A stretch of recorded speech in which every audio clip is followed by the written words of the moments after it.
Hello, everyone. Welcome back to SAT Math Question of the Day with Professor Emeritus Seth Chaiken and Joel, Seth's brother. We're here to hopefully show you how to approach both studying for the Math SAT and also how to approach doing a few SAT math questions. In terms of the approach for studying, it's a pretty clear approach. Get yourself a SAT account or a Khan Academy account. Go to the Khan Academy practice.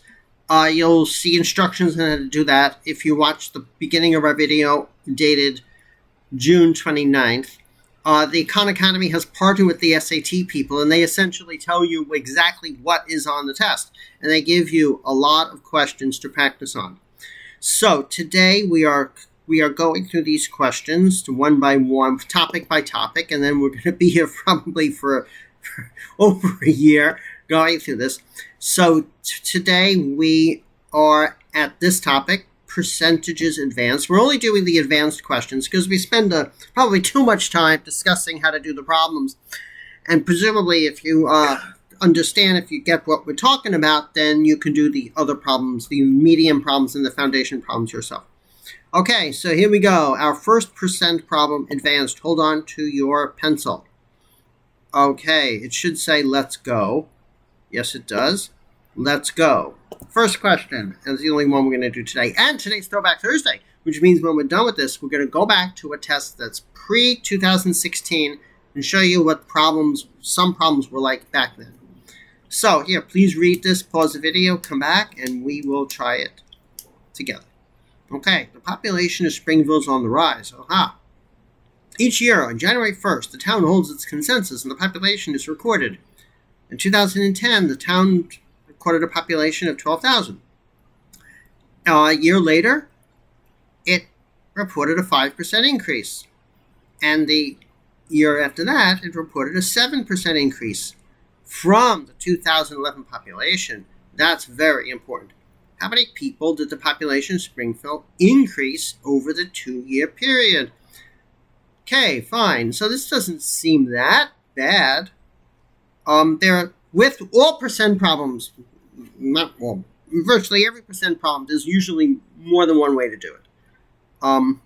So Seth and I are probably going to use different methods. You can write the answer in one shot. But then, right? I mean, it starts out, oops, sorry, I have to annotate. Starts out at 12,000, and then it goes up by 5%. And then this thing goes up by 7%. So that's the end. That's how much your population is over the 2-year period, but then you have to subtract 12,000. And that's the answer. So, what do you think, Seth? Yeah, it makes sense, sure. Yeah, I mean, that's doing it in one fell. What's doing it in one shot? Maybe some other way to do it is to first figure out. Okay, let's make a little. Okay. Oh, January 1st. So January 1, January 1, January 1, and this is 2010. This is 2011. This is 2012. So here it started at 12,000. This is 12,000 times 1.05. And then 2012 census. Right, so that's the 2012 census on January 1st. At the beginning of 2012, it's 12,000 times 1.05 times 1.07. Yeah. Right, yeah, Jan, right, yeah. Every time there's a percent question, I always like to bring in what I call the 3% formulas, and the one appropriate here would be the is of formula.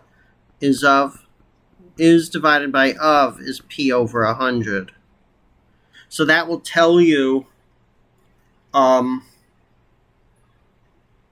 that if you wanted to know the population on January 1st, 2011, it's Oh, no, no, no. We don't do the ISOF. We do the shopping formula. The shopping formula.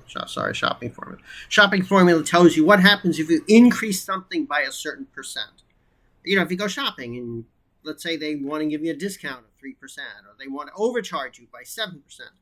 The shopping formula tells you that the new number is equal to the old number, or the original number, 1 plus or minus the D, the decimal of the percent. So if you're raising something by a certain percent, you could use what I call the shopping formula, which tells you that if the new number is the old number times 1 plus or minus D, where D is the decimal of the percent. Here things are going up, so it's a plus. And D, the decimal of the percent, is 5 over 100. So that's how you get this. Hey, come on. Sorry. Froze in terms of... that's annoying. There it is. That's how you get this. Okay?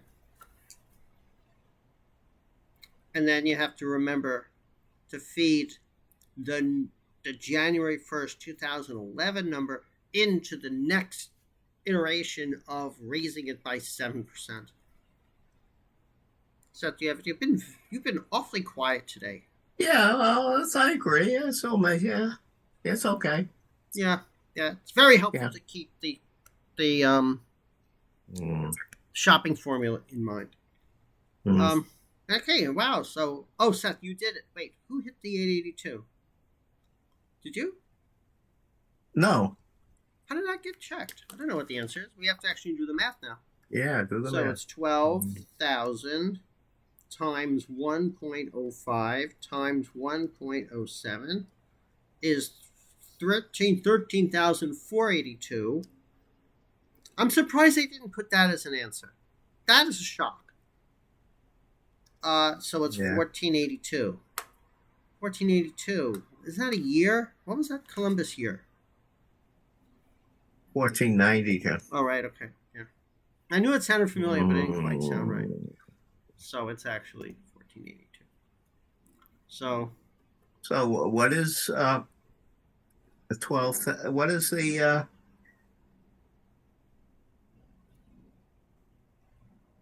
12,000 times 5% times 1. What did that come out to be? 12,000 times 5%. 12,000. Yeah, and then times 1 plus 7%. Yeah, well, this number here. Yeah. Oh, what is that? Hold on, I'm getting it. I just have to annotate here. This number here is 1 to 600. Yeah. And then it has to be raised by 7%. Yeah, so what's 12,600 times 1 and 700? 13,482. So now this 13,482. 13,482. Right. Yeah. And so it starts at 12,000, so it goes up by 1,482. Yeah. Right. I'm surprised they didn't give the answer. I'm surprised they didn't give a choice of 13,482. Yeah. Okay. I bet the distractor is 12,000. The distractor is 12,000 times. It is 12,000 times 12 100s. 12,000 times 0.12. Oh yeah. It is. Yeah, that's the number that you get if you counted the increase without compounding it. Yeah. Right. And so what I did here was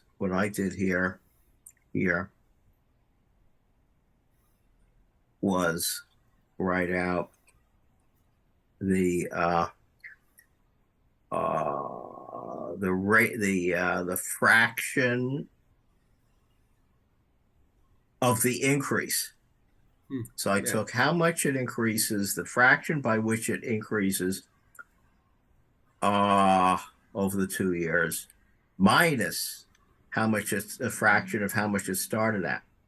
And you multiply these things out, the one using FOIL, the one times the one cancels with the one. Yeah, but you have a calculator. And then you get 0.05 plus 700 plus 500 times 700. The 500 times the 700 accounts for the increase on the increase. Oh, yes. That's called compound Right. increasing. I don't know if people followed what Seth did. Let me put it in green. What Seth did, Seth said 1 point. No, sorry. What Seth did is he did 1 plus 0.05 times 1 plus 0.07. And that's what he foiled. That's what he's doing by foiling. See that? Yeah. So Seth's seeing that the foiling, with most people think, well, formula is just foiling. It's just a formula. It doesn't really mean much. But there's actually it means a lot. There's actually a meaning behind both multiplying those different terms. The adding the 0.05, adding the 0.05 and the 0.07 is just adding the there's actually a significance to that outer term. First, outer, inner, last. Right. So the last has to do with the compounding, which means when it went up by 5%, those extra people were raised by 7%. Yeah. That's what compounding means. You take the new number and then you raise it by the new percent, by the percent for the period the next period. Non-compounding means that you just raise 12,000 by 5%, and then you also raise 12,000 by 7%. And then you add the two raises. Yeah, then you add the two raises, right? Yeah. So those they gave a distractor where you ignore the compounding. Yeah. Right. Yeah. Right. Yeah. If you go to a restaurant and you give your tip based on the price of the meal plus the tax, then you're compounding on the tax. Yeah. If you give your tip only based on the cost of the meal, then the amount that you pay in tax and the amount you pay in the tip are just based on the meal cost. Okay. Yeah. So I guess that's it. Should we move on? Should we see how they did it, and then we'll move on to Throwback Thursday, which today I found a problem that you will never see on the modern test. Never ever. Test. Okay, let's see how they did it. Let's see if they did one step at a time, or they did it or they did it like the first way I did it, which was just do it in one shot. So, okay, that's the answer. Let's hope that's the answer we got. Let's see. Okay, and that's how we answered the question. 4 steps. Okay, they did it in 2 steps. Okay. So they did it in 2 steps. That's all. That's fine. Yeah. Yeah. Right. They first went up 5%. And then they took the 5% number and they threw it into the formula. Notice that they used the shopping formula. Effectively, right? This is the shopping formula. Oh, wait. How come they were not consistent? Wait. Maybe they are. Oh, that's interesting. They were not quite consistent. That they did it that way. 0.05 plus 1. Nowhere did they do that at the underneath, did they? See the circled thing? The circled formula right there? 12,000 times 0.05 plus 1. They didn't write that explicitly down here, did they? No. Okay, whatever. Okay, everyone. So this completes our question of the day. Now we'll do Throwback Thursday, where we go back to a pre-2016 test and give people a feel as to what the tests were like before they decided to make the test really based on the content of what you learned in school. So it was more of a reasoning test. Some questions were more of a reasoning test where you just had to be smart, sort of. So this is a classic. This is a question that you will probably never see on a modern test, including the digital. I don't know why I can't get that thing out of there. It's so annoying. Anyway, what is this? Oh. Sorry. Oh, what is going on today? Sorry for all this delay. Clear all the drawings. Oh. We're in Ziteboard, see that? Okay, we're in Ziteboard today, and Seth, you could still annotate, right? Yeah. Okay, and let me get that out of there. Okay, we're ready to go. I can just annotate in Ziteboard. Seth will annotate in Zoom. Okay, all of Kay's brothers can swim. If the above statement is true, which of the following must also be true? Okay, so I'll forget. This is a, please try it, come back. This is a logic question that you normally see in geometry.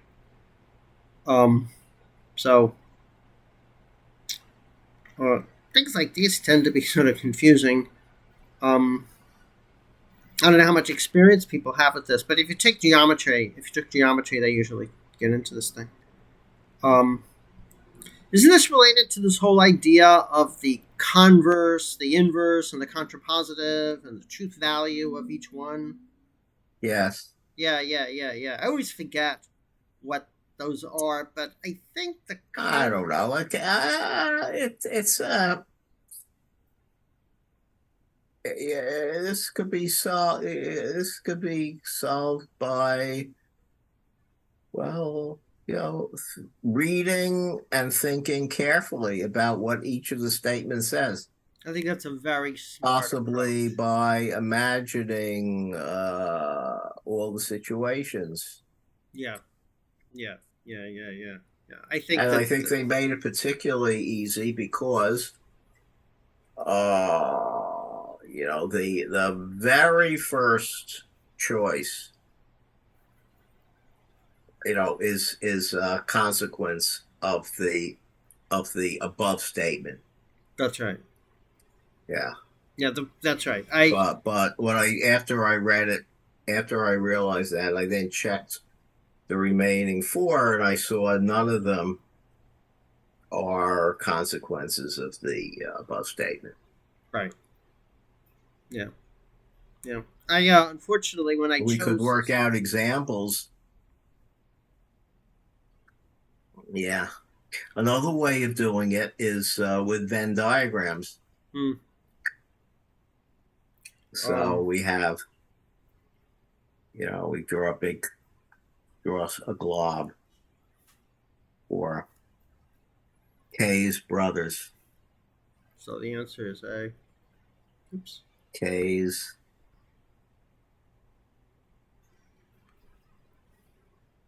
brothers.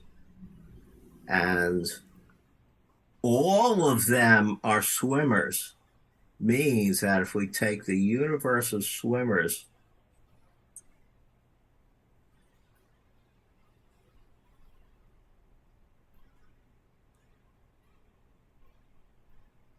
any guy who is,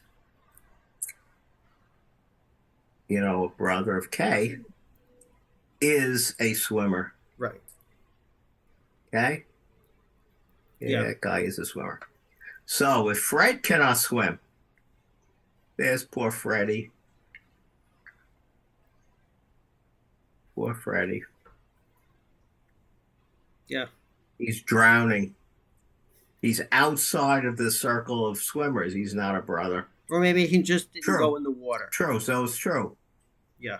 If Dave can swim, well, Dave could be sitting here. He could be a brother.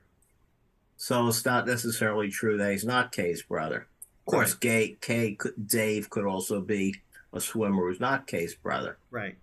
But but the question is, we need to choose a selection that must be true. That's right. Yeah. So B can be true, but it's not true that it must be true.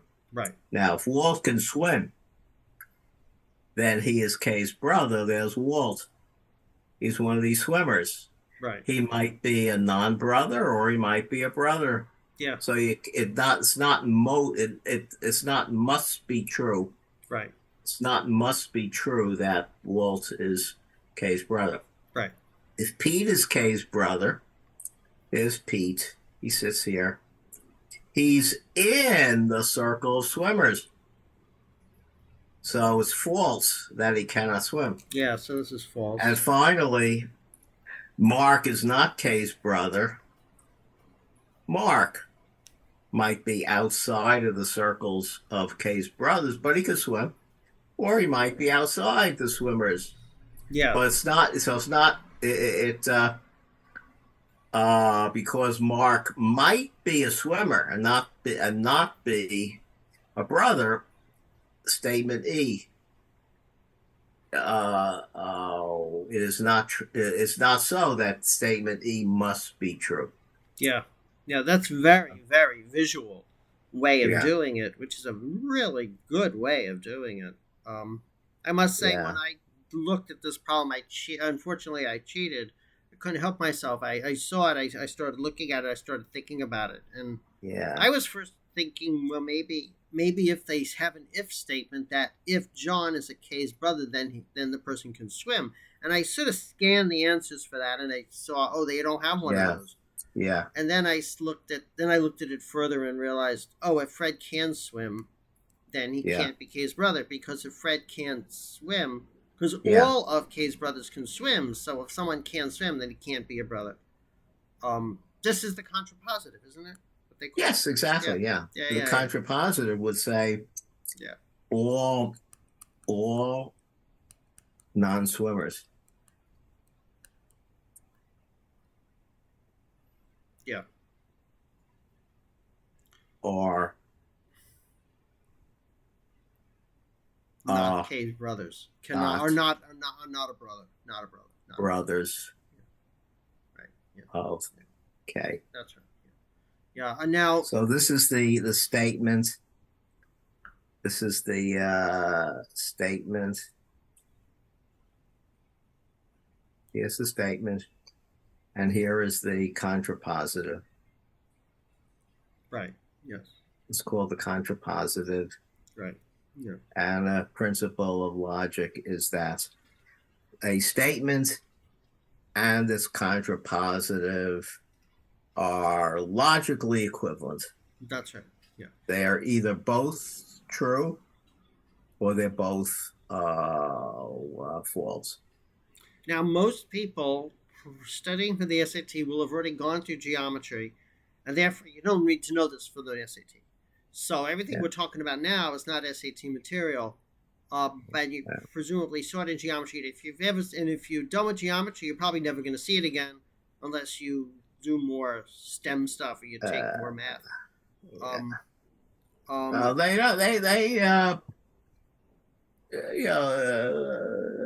world would be better if they taught more logic in school. Yeah.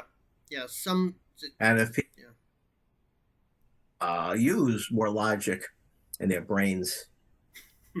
Right. So I just can't resist completing this. I don't know. I just have to, when I start something, I just got to try to finish it. We should also mention what the inverse and the converse are. The inverse. Wait.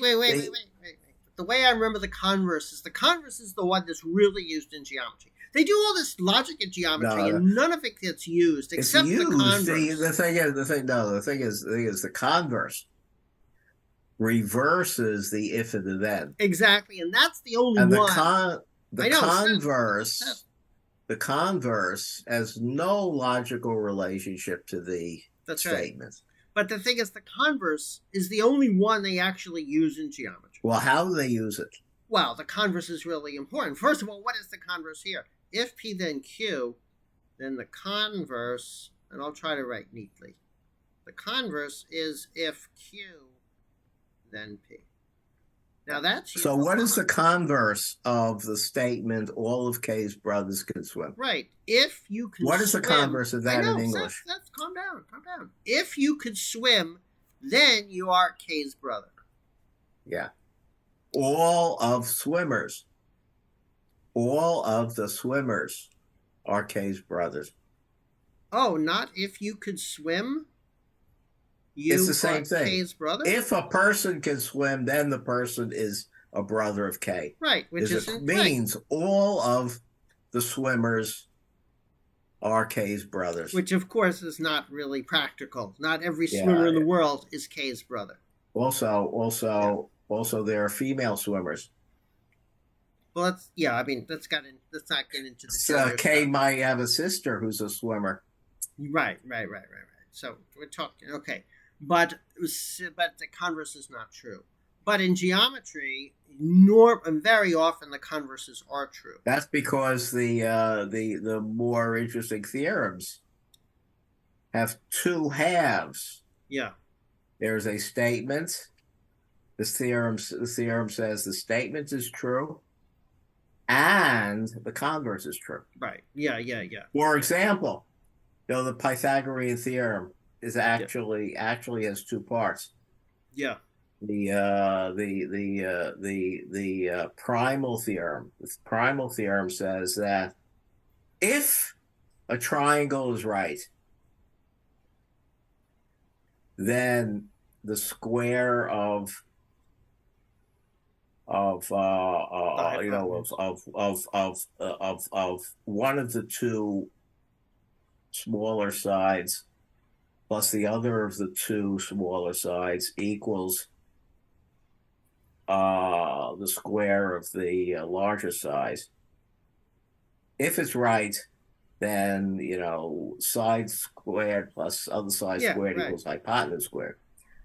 The converse is that if you have a triangle and you know about the lengths of the sides, that one of them is the square of one of them is the sum of the squares of the other two, then the triangle is right. Right. Yeah, the converse is true. Right. Yeah.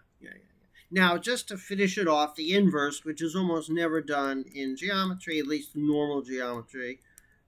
Seth hates when I say that. The inverse is what? If not K, if not a brother, then you can swim, right? The inverse is if not a brother,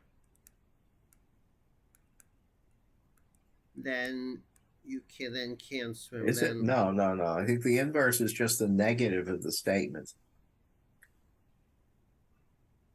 Oh, if not a brother, then you could swim? No. Of the negative of the statement is if not P, then not Q. K has a brother who cannot swim. Wait, no. Let's do the if P then Q thing. The inverse of this. I'll put it in. Oh, this I'm not going to change color. The inverse if P then Q, isn't it? If not P, then not Q. Yeah, the inverse is if not P, then not Q. Is it if P implies Q? Yeah, if not P, then not Q. That's the inverse. Okay, yeah. So that is equivalent to the converse. Yes. The inverse and the converse have the same. So the inverse and the converse are logically equivalent. Right, exactly. So the inverse is if not P, then not Q. So if not a brother, then can swim. Okay. So that would also be false. If you're not a brother, this gets really confusing though. Yeah. If you're not a brother, like let's say you're Johnny, then you don't know anything. Right? If you're not a brother, then you don't know any. You can't say anything if you're not a brother because this only talks about K's brothers. Yeah. And then the contrapositive is if not Q, then not P. Then what you do is you do the converse of the inverse. Yeah. So I guess we're really done. We've gone way beyond the SAT. Well, do the old SAT does the old SAT have more difficult I don't know. logic questions? I don't know. I don't know. This dates back from Well, the test. these kinds of questions are called syllogisms. Yeah. Yeah. Yeah. Again, when you're taking geometry, different classes, different levels do logic in different ways. Um, so this is the base. This is the basic stuff here. But anyway, you don't have to worry about this for the SAT. So because it's not in the curriculum. So I don't think so. It doesn't appear to be. Okay, everyone. So I guess that's it for Throwback Thursday. I wish we could That's take it. questions, but we can't take questions. But you could also, but talking about questions, please send us comments, and you could comment on the YouTube videos, and we'll comment back on them, or we'll discuss it in more detail on a video. So please comment on our YouTube videos. Please like us, dislike us, and if you have any SAT math questions you'd like us to go over, please email them to us at satmathquestionoftheday@gmail.com, and we hope to see you tomorrow. Have a great day.